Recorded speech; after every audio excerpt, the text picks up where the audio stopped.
see here, this is the second time you're visiting Smoky Mountain. What do you think of it?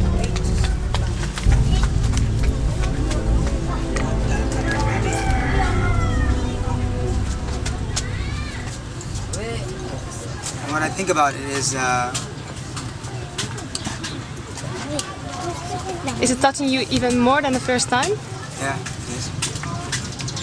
What do you feel? Like frustration? I feel you're failing as human beings. I don't know how people can sleep after seeing this. We are just failing. I don't know how people living in Philippines, in Manila, can have normal life knowing that they have this in their backyard. That they can go home and they say, okay, this is fine, this is normal. People know about this place. We knew about it, but we don't do anything about it. We're failing, we really are failing. What strikes you the most about the slum? The children or the work conditions? Everything. I mean, look around you. I mean, the children living here have no future. They are born in the slums and they will die here, definitely.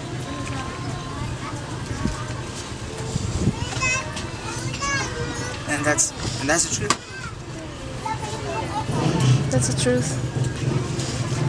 And we will just make a document, and we will just go away. 6 March, we will be gone.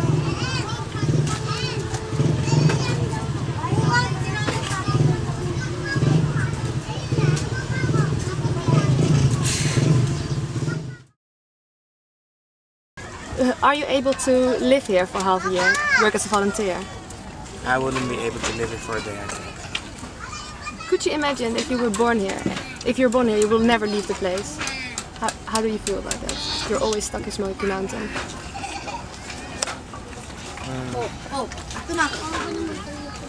If I was born there, even imagining that is horrible. I'm glad that I'm not, but I still feel very sorry for the people who do live there. How do you feel?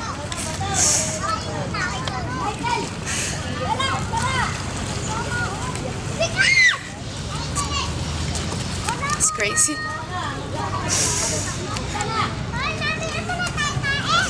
There's people and kids living in garbage. That's an insane smoke of the work they do.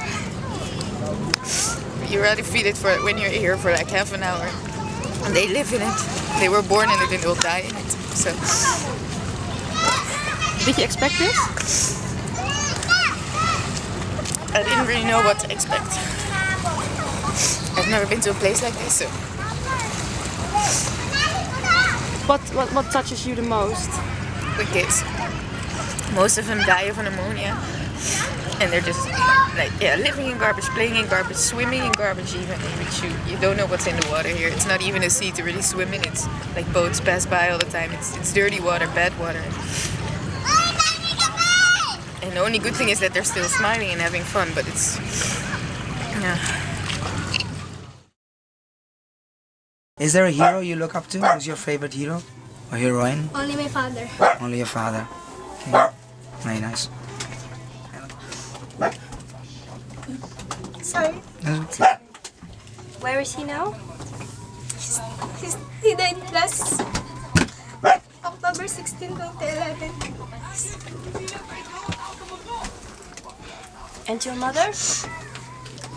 I don't see her anymore since maybe at the exact month. It's 4 months.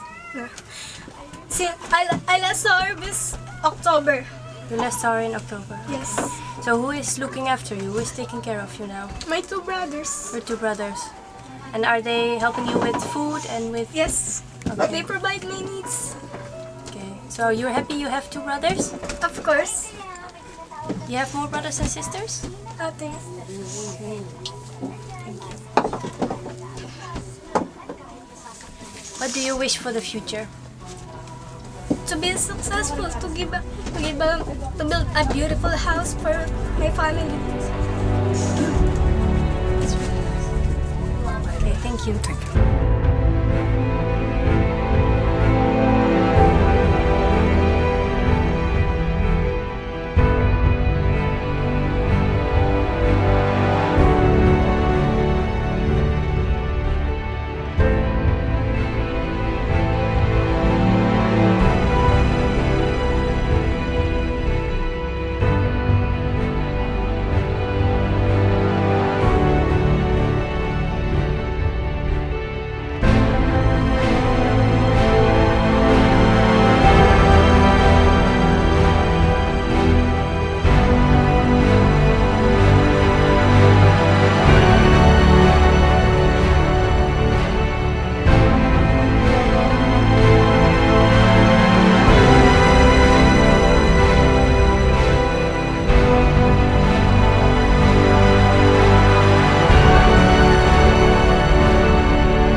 The workshops I'll be giving are mostly dance and some body percussion and maybe some use of the voice. I still have to see.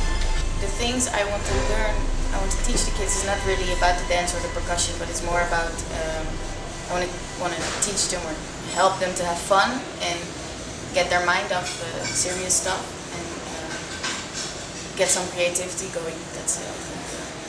Because we are a very short amount of time here, I don't think you can. I think you have to think in small steps. So for starters, like get them to loosen up and have some fun. Not thinking in boxes, but thinking outside of the box. To teach that to people. I think that's very important. Not even if they will never dance again, never sing again, never act again. I think thinking outside the box can help you at any place or any time in the world.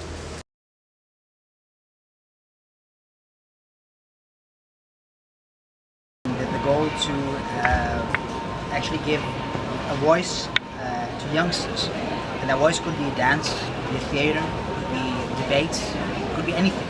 As long as they can tell their story, they can tell their problems, they can discuss their problems. That's what I think.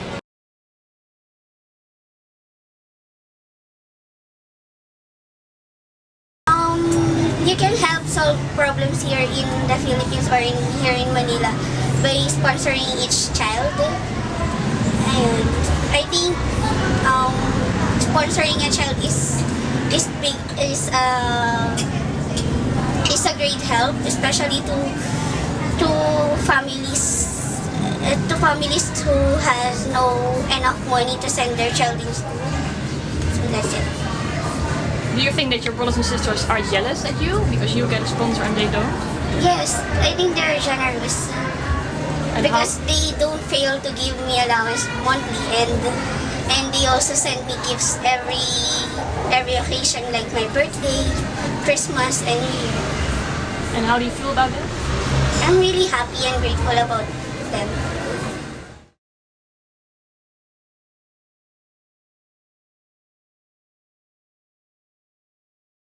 I think creating and starting and give people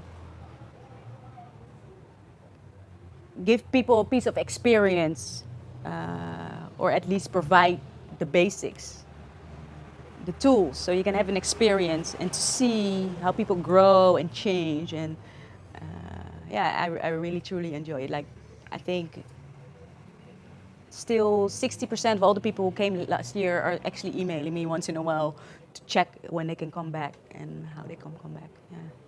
Is there any part that makes you frustrated sometimes?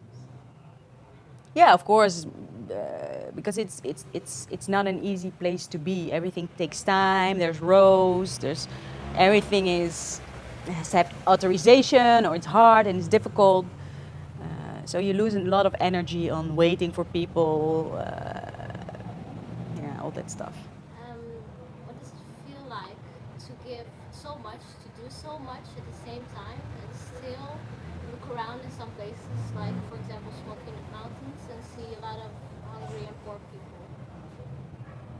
Yeah, I don't consider it my problem anymore. I think that's one. And if everybody would do just a little bit, if everybody would do that, right? We change.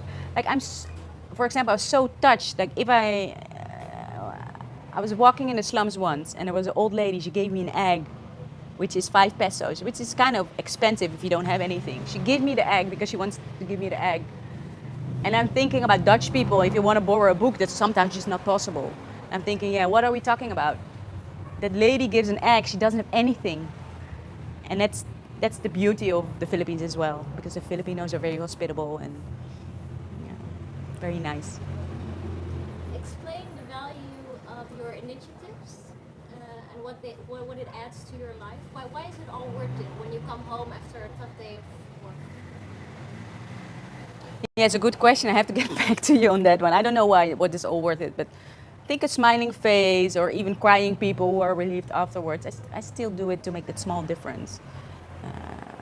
And you just do things because you do it. If I tell people in the Netherlands or people here, they say, wow, it's great what you're doing, and I don't really realize, because it's a force from inside.